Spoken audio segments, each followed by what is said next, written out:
Meanwhile, the group of 77 developing nations have called for a new global order. Now, the heads of states of the Global South, in fact, have put their common interests on the table at the two-day G77 summit hosted in Cuba's capital, Havana. They spoke on a whole range of topics, from climate change, foreign debt, and also the war in Ukraine. The discussion also surrounded as to how the developing nations have become the main victims in this multi-dimensional crisis. Now, battered by extreme weather, the pandemic, international tensions, and economic difficulties, the developing nations are pressing for fair treatment from the developed nations regarding international finance to share technology. Venezuela's President Nicolas Maduro, in fact, spoke of a new colonialism-free era in the 21st century.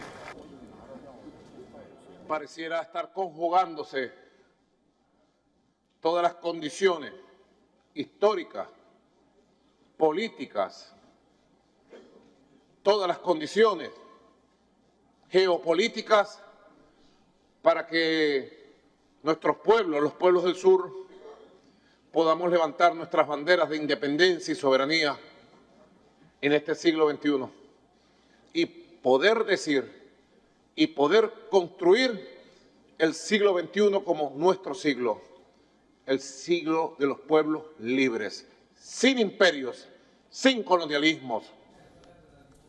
Now, Colombia's President Gustavo Petro compared the international community's stance over the Ukraine war in comparison to that of the Israel-Palestine conflict.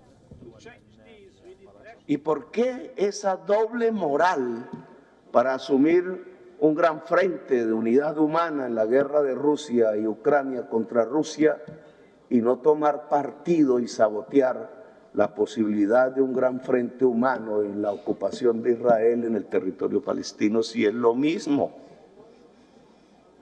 ¿No sería la hora de que el G7 le planteara a las Naciones Unidas y a los poderes del mundo que llegó la hora de hacer dos conferencias de paz inmediatas? Now, the Cuban President Miguel Díaz-Canel, who was in charge of this year's summit, he said that 84 million children are in fact at risk of being out of school by 2023. And over 660 million people are without electricity, the internet and digital technology. The UN Secretary General Antonio Guterres also said that the world is failing the upcoming developing nations. He in fact praised efforts to support the Global South in the international arena. Now, the G77 was initially launched in 1964 with 77 nations and now has 134 members. Now, China maintains that it is not a G77 member despite being listed as one by the bloc. But China is all set to push for a global development agenda through South-South cooperation. And South-South cooperation, of course, refers to the collaboration between the developing nations in the Global South to promote economic growth, social progress and sustainable development. Meanwhile, with more than 90 delegations participating at the summit, which wrapped up today, only a few dozen were led by the heads of states.